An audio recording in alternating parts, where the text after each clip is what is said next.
मित्रों, अमेरिका के राष्ट्रपति और उनके सहयोगी वॉर में मुनाफा तो कमा रहे हैं, लेकिन मित्रता गंवा रहे हैं। जिन देशों को अमेरिका का पक्का सहयोगी माना जाता था, वो ना तो ईरान पर हमले के लिए सेना भेज रहे हैं और ना ही अमेरिकी फाइटर जेट्स और बॉम्बर्स को अपना एयरबेस इस्तेमाल करने दे रहे हैं। इस लिस्ट में यूरोप के सबसे प्रभावशाली देश फ्रांस और इटली भी शामिल हो गए। एक दिन पहले स्पेन ने अमेरिकी विमानों को अपना एयर स्पेस से नहीं गुजरने दिया था और अब फ्रांस के राष्ट्रपति इमैनुअल मैक्रों और इटली के प्रधानमंत्री जॉर्जिया मेलोनी ने उन्हें बड़ा झटका दिया है। मित्रों, डोनाल्ड ट्रंप इस वक्त ईरान पर बड़े हमले की तैयारी कर रहे हैं। इसी वजह से अमेरिका और यूरोप के अमेरिकी बेसों से फाइटर जेट्स और बॉम्बर मिडिल ईस्ट भेजे जा रहे हैं। एक ऐसे ही अमेरिकी विमान को इटली ने सिसिली एयरबेस में उतरने ही नहीं दिया। यानी ट्रंप जिस मेलोनी की तारीफ करते रहते थे, उन्होंने ट्रंप के विमान को अपनी जमीन पर उतरने भी नहीं दिया। मित्रों, इटली का सिसिली एयरबेस यूरोप का महत्वपूर्ण रणनीतिक एयरबेस है, जहां अमेरिकी विमानों को लैंडिंग की अनुमति नहीं मिलने से मिडिल ईस्ट के ऑपरेशनों पर सीधा असर पड़ेगा। आपको इसकी वजह भी जाननी चाहिए। सिसिली भूमध्य सागर के बीच में स्थित है।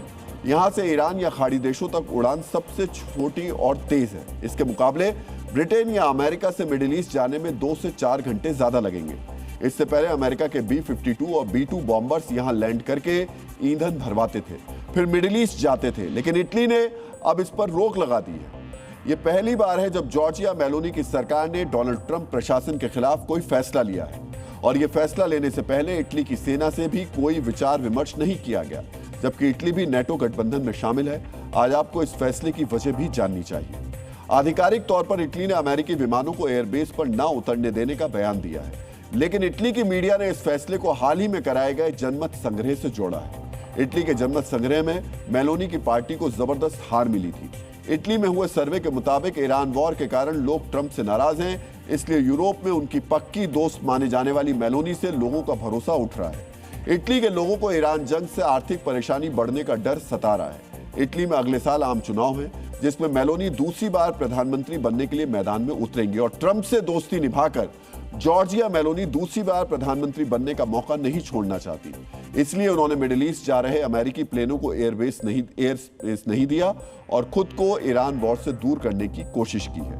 मित्रों, मेलोनी ने अमेरिकी प्लेन को इटली का एयरबेस नहीं दिया, लेकिन फ्रांस के राष्ट्रपति इमैनुअल मैक्रों तो एक कदम और आगे निकल गए। फ्रांस ने इजराइल जा रहे अमेरिकी सैन्य विमान को अपना एयर स्पेस ही इस्तेमाल नहीं करने दिया, जिससे ट्रंप बुरी तरह से भड़क गए। ट्रंप ने कहा, फ्रांस ने उन विमानों को जो इजराइल जा रहे थे और जिनमें सैन्य सामान भरा हुआ था, अपने हवाई क्षेत्र से गुजरने की अनुमति नहीं दी। फ्रांस ने ईरान के कसाई के मामले में बहुत ही असहयोगी रवैया दिखाया है, जिसे सफलतापूर्वक खत्म कर दिया गया। संयुक्त राज्य अमेरिका इसे याद रखेगा। मित्रों, इससे पहले ट्रंप नेटो गठबंधन में शामिल सभी देशों को धमकी दे चुके हैं। ईरान युद्ध में मदद नहीं करने पर परिणाम भुगतने की धमकी भी दे चुके हैं, लेकिन इसके बावजूद यूरोपीय देश ट्रंप का सहयोग करने को तैयार नहीं है। स्पेन, इटली और फ्रांस के अलावा जर्मनी भी साफ कह चुका है, ईरान का युद्ध यूरोप का युद्ध नहीं है।